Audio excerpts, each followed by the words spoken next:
Welcome to the Confident Retirement Podcast. Is doing the most important things alone a good idea? How comfy are you with your choices when it comes to life's biggest decisions? What is real peace of mind with financial confidence, and how can you get it? Kris Flammang and Mark Peachy are the founders of LPF Advisors in Sarasota, Florida. On the show, they bring together the best and brightest minds to share with you how to have a more confident financial picture. They empower listeners with simple, common sense and financial wisdom. And now, here are your hosts from LPF Advisors. Okay, hey, I want to welcome everybody to the Confident Retirement Podcast, brought to you by LPF Advisors. I am your host here, as always, Kris Flammang. And today I have the pleasure of welcoming Marie Torossian on the podcast. Her self-named accountancy firm based in Florida specializes in helping business owners understand their finances, make informed decisions, increase their business value, and live the life they want. Certainly not the typical CPA. Her personal mission is to live in God's grace, help those in need, and make a difference in people's lives. She's an author and a podcast host, so we are kindred spirits. Marie, thanks for being here and welcome to the show.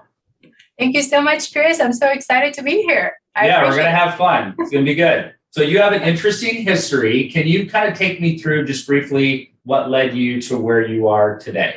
Yeah, absolutely. And again, I appreciate the opportunity to speak here. Yes. So I actually came to the U.S. when I was about 25, and I got all my education here at Florida International University. I got my bachelor's and then followed with my master's over there in accounting. And then I started my career as an auditor at Berkowitz Pollack and Brandt. And, as an auditor, it was exciting in the beginning for me, but there were some limitations. Obviously, apparently, I have a lot of too much character, and then being in the back, just doing the little nitty gritty was not my thing. And then I transitioned. The counting, right? The more like the mundane, the technical stuff. And so then I transitioned into private accounting, which seemed to fit me a lot more because I was getting more involved into the operations of the business. It wasn't just accounting, but it was actually starting to see the future. I was always thinking about what is going to happen next. So it's one thing we're looking at budgets and then what happened in the past, but now I want to know what's happening next. I want to, forecast. I want to project. So that kind of brought me to a whole new, understanding of. From an accounting standpoint, we think accounting this box little place, but it's not, because once you're in the private sector, you're more involved in every little piece of the business. So you get to see all the different parts of the departments working together, communications,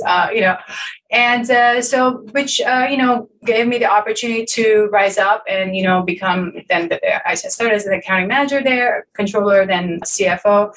Managing HR and payroll. I started doing a lot more things than I ever thought as a typical accountant would be doing. So, and that's kind of in 2018, I finally decided that was it. I wanted to be in the entrepreneurial, journey was really calling me. And I knew there were so many business owners out there that could really, really learn from what I have experienced, and they could really succeed because there's the statistics is that 62% of businesses fail within the first 2 years. So if I was there right at the beginning, that I could save these people from, failing. So that's kind of was my mission, right? Because I want to help people. I want to make a difference. So if I don't have that kind of mission and drive, it just, for me, it's just boring, So that's kind of like when I look back as an auditor, I'm like, I wasn't seeing that. I wasn't seeing how I was making that massive impact. But being a business owner now and providing accounting services in a very different, and from an advisory standpoint, I feel like I'm actually making a difference. And we will get into that, how you do that in a little bit. If you could go back in time and give that younger you some advice, something now that you wish you knew back then, what would that be? I really wish it's a very good question, because one of the things that I didn't know at the time was how much you change as a person, and whatever you study is not a limitation. It actually is just the first step, because you're always learning something. And when I was back then, I thought I was stuck in this auditor mode and I could never get out of it and move on to something else. And I wish someone had told me, hey, you can always go and do something else. So you know what I mean? And as a business owner now, I had to even learn marketing. I had to learn sales. I had to do other things that had nothing to do with accounting. And it's just a continuous learning. So I always tell my younger self, you're going to learn. Don't worry. You're not stuck. There's always something new to do. Yeah, keep going. Okay, so then how did you choose your firm's main focus and the service offerings that you do? How did you come to that conclusion? Yeah, that has been an evolution, I have to say. So in the past 2-3 years, because I initially started as a self-employed consultant, right? And there's a big difference, I think, when people think of, oh, I'm self-employed, and then you're a business owner. Because as self-employed, you're just you do your project, you're consulting, you finish it, you're done, you go to the next one. When you're a business owner, you're expanding and you're hiring people, you're managing people, and you're building a business. Two different things. So the way it evolved, so I started doing my usual CFO controller work as a consultant. And as I would meet people, they would say, well, do you do taxes? And I was like, well, it's not my area of expertise because I was an auditor. And then I said, well, I'm going to have to collaborate with someone. So if to collaborate, I have to start adding tax services. And I've added the different pieces of services. And I still couldn't stand out from the crowd. I don't know if that makes sense, but I couldn't stand out from the crowd from a CPA firm, right? Because every time I would meet someone, I'd be like, oh, I already have a tax accountant, or I already have someone doing my accounting internally, which is fine. But I couldn't actually express how different I was approaching things because I was bringing that CFO mentality. I knew all of these other pieces that most accounting firms don't do. So eventually that developed into what I offer now as part of a full process, right? Which I've registered my process now. And then that's how I enter, and that's what I want to work on. So the services have changed from being a typical CPA firm provided services to more of a robust process to transition businesses and scale them up. Okay. Yeah, and we'll get into that in a little bit. I'm going to ask you some of the specifics around that. So what areas right now of your business do you find to be the most challenging? The challenging part is always finding the right clients to work with, right? So there's this mental block I feel with certain inexperienced business owners when they feel that they can DIY everything. And this is almost like a serious mindset issue because I feel like it's been pressed upon people so much through TV shows. You can DIY this, DIY that. There's only so much DIY can be done in a business, right? You really want to work with professionals to help you get to where you want to get to. And that is the hardest thing that I'm having to find the right clients that have the open mindset to work with someone like me and my team to bring a complete process into their systems and not just think of it, bookkeeping, a little piece of accounting, one little analysis. No, this is a complete system we're trying to bring in place, and it's very different. And there's a lot of education I have to do. Right. Yeah. It sounds like it. And are there some areas of your business right now that you're finding the most satisfying, that you're really enjoying? Yes, absolutely. What I like the most about what I do now is a lot of the marketing, actually. How interesting, right? Being an accountant and then loving marketing. Doing the podcast, as you mentioned, when I started the podcast with my tax colleague, it was literally coming out of, hey, we have such awesome discussions on the phone on our own, talking about our experiences. Why can't we just use this as an educational piece and put it out there? And this has been such an exciting part of my business, putting the education of what we know, what we've experienced to put it out there for business owners to hear. And then all the other pieces, let's say writing the book, again, getting everything out, because if I'm trying to make a difference, and education is the biggest investment. So that's what I want to help with. Yeah, I absolutely agree with that. And you make it a point to state your vision, which is helping business owners to grow and prosper in any type of economy. And I love that you put your company values on your website. So why was it so important for those to be out there for public view? Yes, because I do, one of the key things is to make sure that I'm attracting the right people to work for me. That's very important. And I do. My team is small right now, but I have all the right people that will help me engage the right clients and serve the clients that we have. And also for those who bump onto my website or are directed to my website, I want them to see the type of people they'll be working with. This is the type of people you're working with. We are not going to disregard anyone. We really want to put all our effort in to help someone actually succeed, because if they succeed, that means we did our job right. And we take pride in what we do. Well, helping other people ultimately helps you. That's the whole concept. Yeah. Yes. So you kind of alluded to this, but I'm wondering, are there some common misconceptions that people have when they first start working with you, or that they just bring to the table when they're first onboarding? Yes. So in many of the cases, again, it's like from that initial contact is where the biggest mindset issue happens, is the initial contact, because everybody thinks that all CPAs do the same thing, and the initial concept misconception is that every CPA is a tax accountant. That already is a wrong step to start with. So I always, when I meet people now, I actually had to even change the way I introduce myself. I say Marie Torossian, CPA advisor and transformation coach, so that they would stop for a moment and be like, what is that? So that I get a chance to explain what I do differently. So, but yes, that is the biggest misconception that I feel like it's right at the beginning. And then once we start talking and I explain some of the other things I do, they'll be like, oh, wow, I didn't know accountants usually do that. I'm like, well, there's not that many that do that. They would have to have this combination of experiences to do that. But yeah, the initial idea is that, and every time, whether it's my podcast or whenever I'm, invited to do an interview, like you invited me, it's one of the things that I always bring up, and is that, most individuals and business owners do not know the real CPA industry.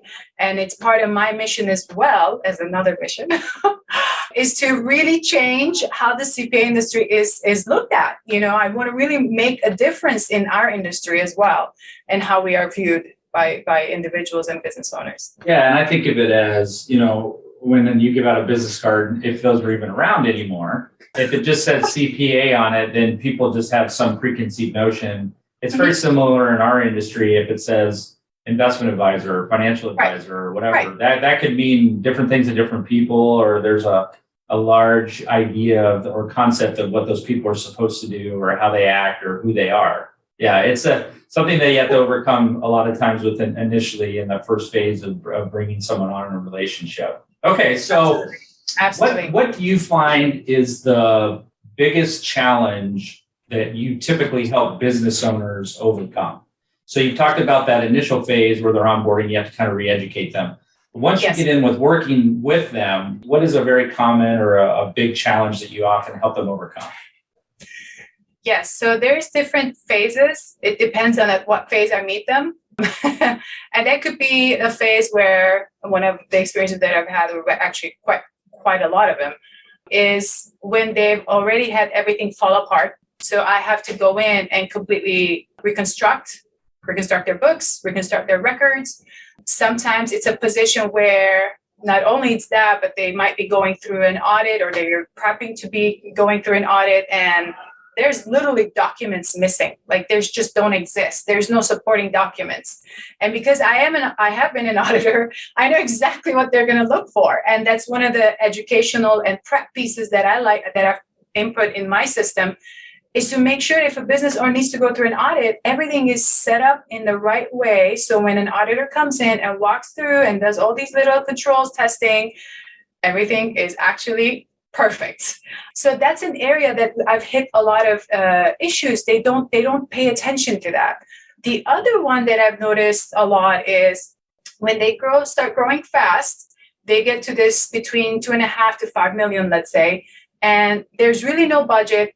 There's no real projections. No one's really looking at the control, like the costs that are happening inside of the system. They could be actually grossing good revenues, but they're actually not making money. And I've seen a client like that where we had to completely readjust certain things because there was a lot of costs going out the door. The rate, the percentage, markup was not right. There's just so many pieces in there. And the truth is, a business owner unless they really understand all these different pieces, they don't really know what is going on in the business. Just getting a client is only one little tiny step.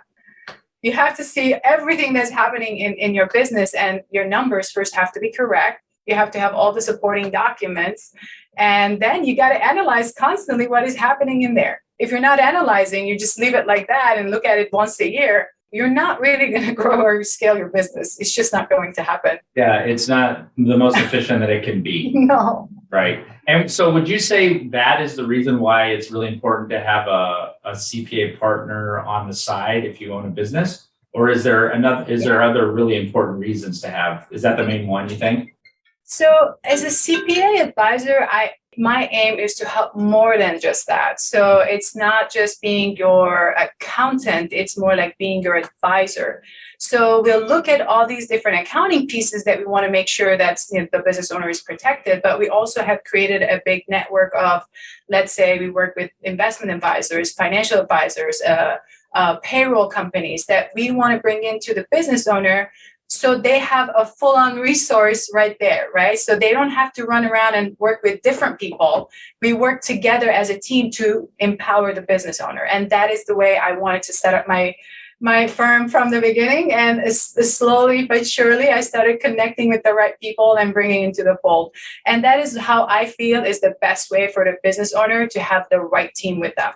Now, let's switch gears just a little bit, Marie. Sure. Do you find that a lot of business owners are unaware or uninformed or maybe behind the eight ball when it comes to retirement vehicles or like retirement planning?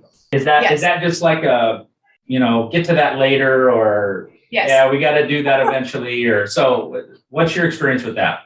Yes, actually, yeah, with a few of them, I would tell you that it's the last thing on their mind. And I know it's something they should be considering. As a business owner, they can also have let's say a 401k plan, not only for themselves, but for their employees. It's a business deductible expense. I mean, it's the right vehicle for them to actually set aside money for their retirement, and it's a business deduction. So they should be actually considering those things. And a lot of times they don't, because they're just so focused in the mundane daily stuff. And there's that limit where you as a business owner have to start looking at the big picture. And if there's no one there to help guide you in that big picture and say, well, you got to consider retirement plan. You got to look at this. You got to look at your other investment options. Maybe invest in real estate. Maybe if no one's bringing these ideas to the business owner and guiding them that way, they're just going to be stuck doing the little mundane things. And I'll get to it. I'll get to the retirement. And it's the end of the year, and the tax accountant might say, well, you could have put some money in your retirement if you wanted to, now it's like a rush to set up something, right? What can I sell? I got some money. The deadline's next week. Right. Exactly. It's like, it's too late. Yeah. Can we file an extension so I can do it? Right. Yeah. Okay, so your website says that you specialize in strategic and customized services for entrepreneurs and business owners. So talk to us a little bit about this Valuation MT framework that you've created. Yes.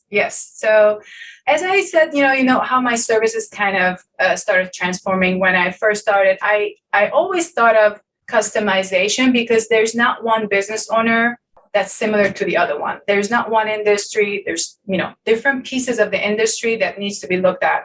So I had to gauge, and I wanted to communicate that I would gauge the service based on what they need. And then as I started looking at different other pieces of what I'm doing, and I realized there's this process that I naturally do. I just never really thought about it as, hey, I have a process. And one of them was, and so I eventually put it together, and it's basically the process, and just without getting into too much details, is basically starting a business with first valuing it. This is something that most people are not doing. They see a valuation as if I'm going to sell my business, then I'll do a valuation. Well, you don't really have to, because you can use valuation as a means to scale your business, as a means to get your retirement set up right, as a means to make sure you have a proper insurance coverage. So there's just so many different things that you can do with that. So I actually use a software that helps me get this information done fairly quickly. And then I said, okay, well, with my experiences, I was helping a client purchase these firms, small firms in chiropractic practices.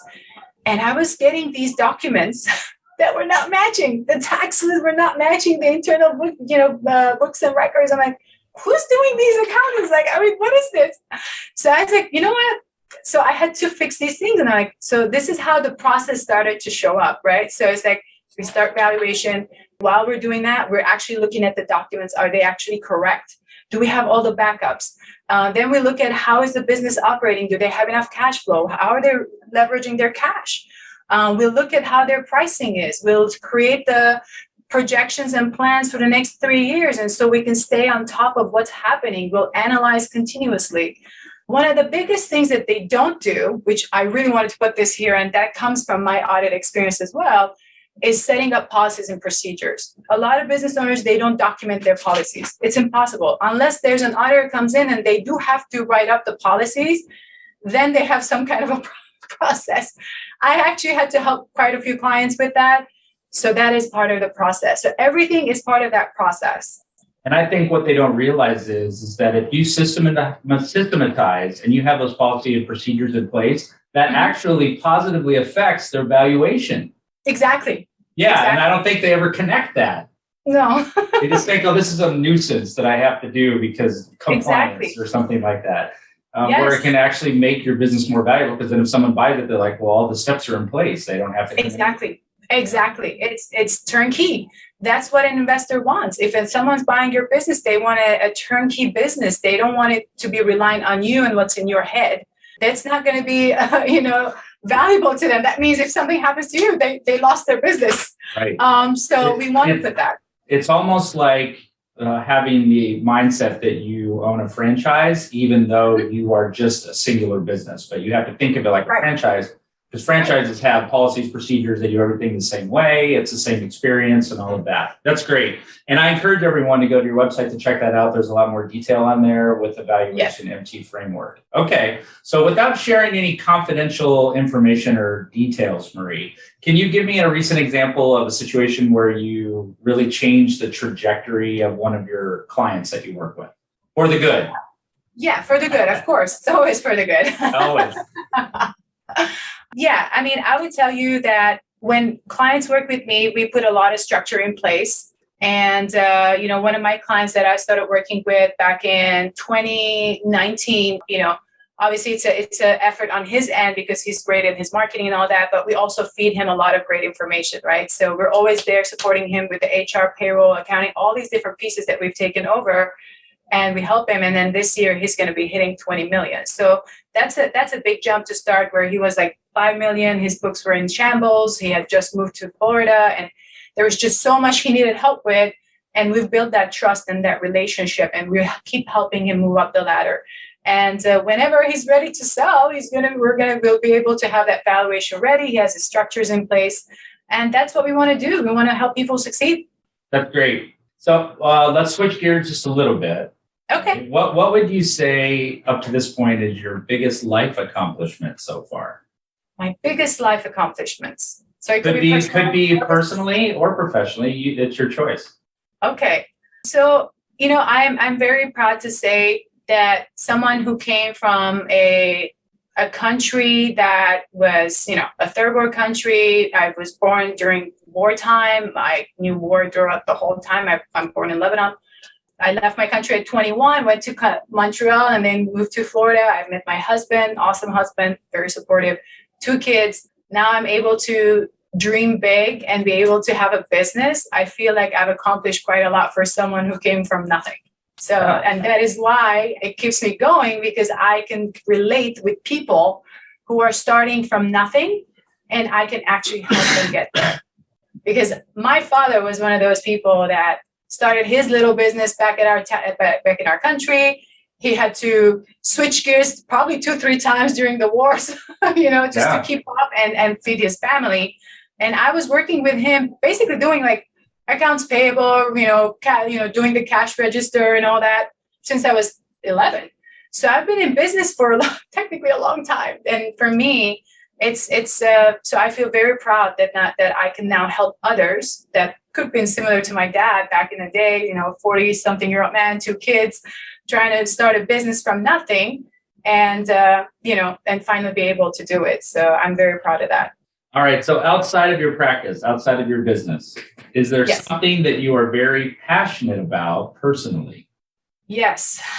I'm actually very passionate about giving back to my community, and I try to be as supportive of the community as possible. For example, I'm in my at my church. I'm in their audit committee. I've been a parish council member before. I serve at the Florida Justice Center now I was the treasurer for 2 years. Now I'm the chair. And justice system has really failed many people. And for me, someone who has had it, for me, it's like a second chance for me when I came to the US, right? I had every opportunity to, study and all that from a war-torn country. I see that and hear when a lot of people do the wrong thing, and they end up in the justice system, and then they come out and they go back and they come out and go back because there's nobody to help them. So at the Florida Justice Center, that's what we're doing. We're trying to help people transition in and stay as great citizens, working, creating businesses, and I'm passionate about helping them. And this year, that's the main goal, is to actually reach more people and help more people, to stay out of trouble and survive and make this community strong. Yeah, hopefully to thrive, because the recidivism rate is really high, and that is a challenge to try to bring that number down. Yes. All right. So what do you think, let's look into the future. What do you think is the biggest opportunity you see in the future of your practice? What's the big opportunity? Yeah. So for me, I'm always thinking beyond just my firm. So I've already put in a few pieces of the puzzle. Let's say I'm very passionate about education. Like I kind of mentioned about writing the books and whatever. And right now I'm also launching, which is going to be a secondary business eventually. I'm launching entrepreneurial boot camps. It's going to be, the first one coming up is March 11th. We're going to go through mindset, accounting, tax, how to set up all these beginning things to make sure they're set up for success. Marketing and business development. I'm getting a guest speaker come in. I really want to help the community right here, especially here right now in Miami, Florida, where there's a lot of people starting their businesses, and I know it's in all of the United States, but right now here in my community, to really help them succeed. So education is a big piece. So I see a future, extension of my firm where it becomes more of a entrepreneurial training hub, and specifically in the accounting and finance field, because that's an area that I focus on, but I will also be able to bring other speakers to help entrepreneurs with other areas. So that's something I'm very passionate about. And it's stuff that they will not teach you at college. I'm sorry. They would just there's a lot of things in life that people need to know that they do not learn in school. I think Exactly. you definitely know that with your background, and I know that with mine too, but you more so. All right, so let's flip that question. What do you see as the biggest business challenge or obstacle that you have yet to overcome? Yes. So I think the biggest obstacle is still changing the mindset of people about our industry. And to be honest, a little bit of changing the industry mindset of itself, like the way CPAs view themselves, because that is a big hump that it's going to take a little bit longer to change, because CPAs always see themselves, because we're public servants technically. And I don't know if most people really see us that way, but we see ourselves as public servants. We underserve ourselves quite often. We undercharge. We want to be, give almost everything and never receive. But it's gotten to a point where it's actually hurting the industry. Let's put it that way. And that's a big hurdle that I think it's going to be taking a little bit longer for me to overcome, because it's a big challenge to change that. That's a big challenge. And you're only one person, Marie. And I'm only one person, but That's right. I'm already reaching out to the right people, and I'm starting to find the people that are thinking in similar manners and saying, okay, so I need more advocates, because we need to help everyone to see it in this different light. Because if we are doctors for business to help survive these, surgeries of business and making them scale up, so we should be able to view ourselves as that quality, at that high level quality of people. We've put in a lot of time and effort to learn and get the experience. We can underserve ourselves and then compete with each other instead of collaborate. So I've been sending quite a few emails to fellow colleagues and like, hey, I want to collaborate. If there's a service you're not doing, I'm happy to collaborate with you. And let's just really change the face of this industry, because it is going to become more of an advisory role at the, down the road. So we just need to, all of us, be on the same page and not be like different. I think you're forward thinking in that, and I agree with you 100%. All right. So if people want to learn more about you or contact you, what's the best way for them to do that? Yes. So my website, www.marietorossiancpa.com. If you go to /services, I have not only the services there, but then I have my calendar. They can directly schedule a 30-minute free strategy call with me. And that's the easiest way, I would say, to reach out to me. Okay. Awesome. You get right on my calendar. Right. He makes it easy. You go right there. You make an appointment. Right away. Awesome. Marie, I want to thank you for taking the time to be here with me today. This has really been a true pleasure. We covered a lot of ground, but a lot of really good information and a kind of a different way to see the role of a CPA in the industry and an advisory role. And I want to thank everyone for tuning in, for listening and watching the Confident Retirement Podcast, brought to you by LPF Advisors, where we are hoping to raise the retirement confidence of everyday people and business owners to another level, one show at a time. Thanks, everybody, for tuning in. Take care. Be well. We'll see you next time. You've been listening to the Confident Retirement Podcast with Kris and Mark from LPF Advisors. For more information on them and retiring confidently, please visit lpfadvisors.com. If your ears are pleased and your mind is now at ease, do share the program with your friends and subscribe wherever podcasts are found.